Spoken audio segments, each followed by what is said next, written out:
What are the things we value most about our modern world? Freedom, to enjoy ourselves, to argue and discuss, to express our views, to find things out, to read and write, and the science and technologies that make these possible. None of this happened by accident. These freedoms were won through courage and with vision in an extraordinary period of human history. It began in 17th century Europe. It was called the Age of Enlightenment. In the space of little more than a century, religious faith yielded to reasoned argument, and the power of aristocracy gave way to the power of knowledge. But it was a hard-won battle against the fierce opposition of a powerful church and ruthless monarchs.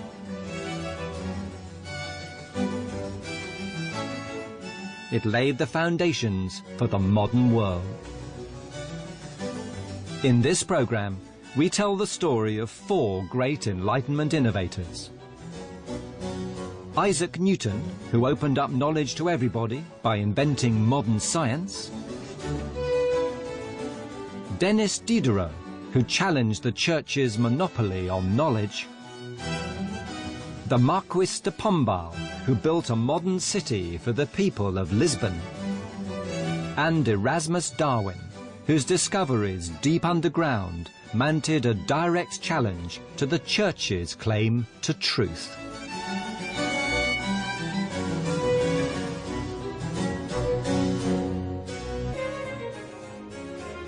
One of them was this man, Denis Diderot.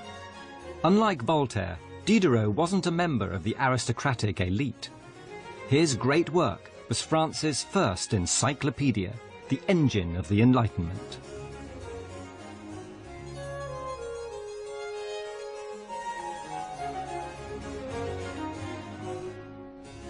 But he'd barely begun when another of his works was noticed by the king's censors.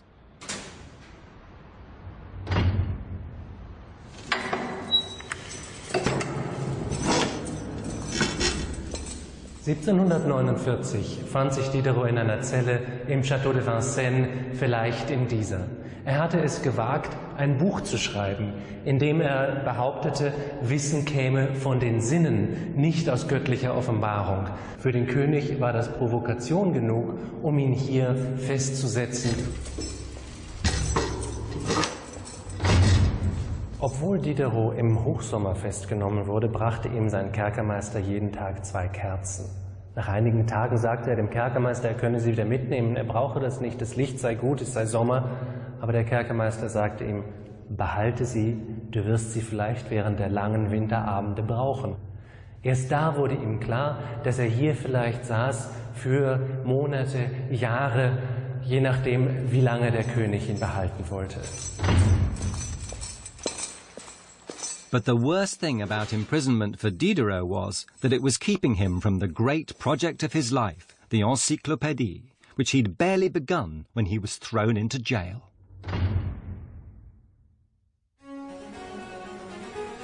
His idea was to bring together the finest minds of the day and produce a series of books that would include not only philosophy and ideas, but also craft and trade skills, explained in every detail. Until then, useful knowledge like this hadn't been thought worth recording. But Diderot and his colleagues sought out the ordinary people, to whom nobody had previously listened.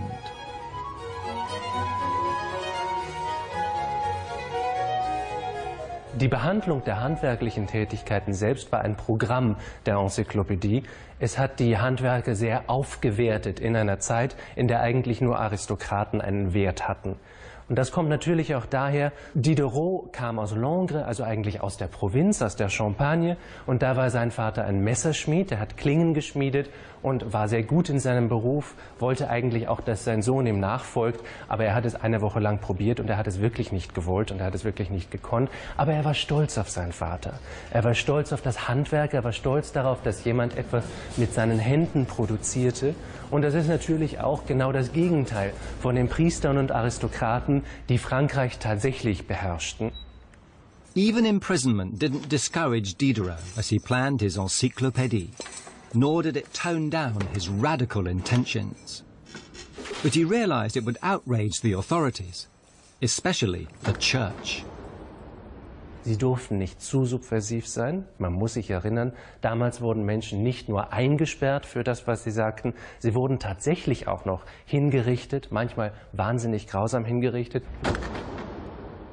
With the stakes this high, Diderot had to be ingenious in outwitting the censors. Hier zum Beispiel ist das Système de Connaissance, also eigentlich das System des ganzen Wissens. Und wenn Sie sich das ansehen, dann sehen Sie, ganz oben ist die Theologie. Das haben die Zensoren sicherlich gemocht. But right below religion is black magic. Even the sequence of entries in his encyclopédie held hidden meaning. His world had no place for belief in any god at all. He hid his attacks on the church throughout the whole work, even in a system of cross-references, like one which links the Eucharist with cannibalism. His wit and daring attracted friends as well as enemies, and luckily for Diderot, they included the king's mistress, Madame de Pompadour. She was even painted with her own copy of the Encyclopédie. With such friends in high places, after 3 months in prison, Diderot was released.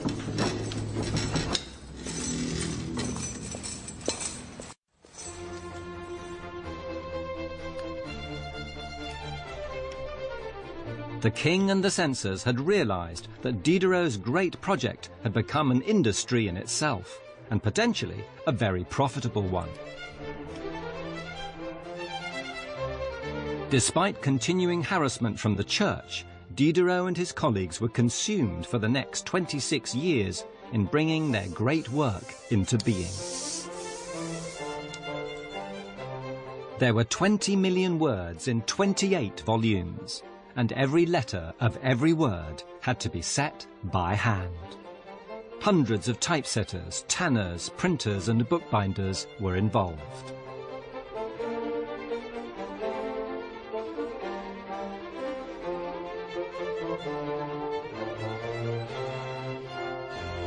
Diderot hatte einen hohen Preis bezahlt für seine Arbeit an der Enzyklopädie. Er war 3 Monate eingesperrt gewesen, aber in 1751 konnte er sie endlich in seinen Händen halten. Da war der Tome Premier und es war ein gigantischer Erfolg. Und tatsächlich einerseits seine Inhaftierung und andererseits die Enzyklopädie selbst machten ihn zu einem berühmten Mann, erreichten also das, was er wollte. Er bekam einen Brief von Voltaire, der ihm gratulierte, der ihn den modernen Sokrates nannte. Diderot's vast enterprise finally achieved his ambition, bringing respect and recognition to ordinary people. But most of them had little chance of reading about it. The Encyclopédie was a very expensive book. It actually cost something like 980 livres, which, if you put that into the context of the time, a skilled artisan, if he was lucky, might earn something like 15 livres in a week. So he could never have afforded this. It was mostly bought by members of the social elite, the crème de la crème. And even for those who could, buying any book remained a risky business.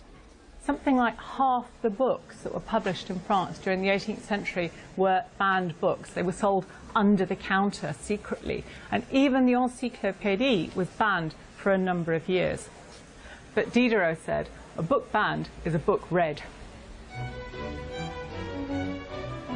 Diderot realized that the controversy was helping to publicize the Encyclopédie. And despite the risks, its success started a huge boom in publishing at the time. The excitement of access to ideas, to information, to the wider world consumed society at all levels, as even ordinary people learned to read. Diderot's great dream of giving all knowledge to the world was becoming reality.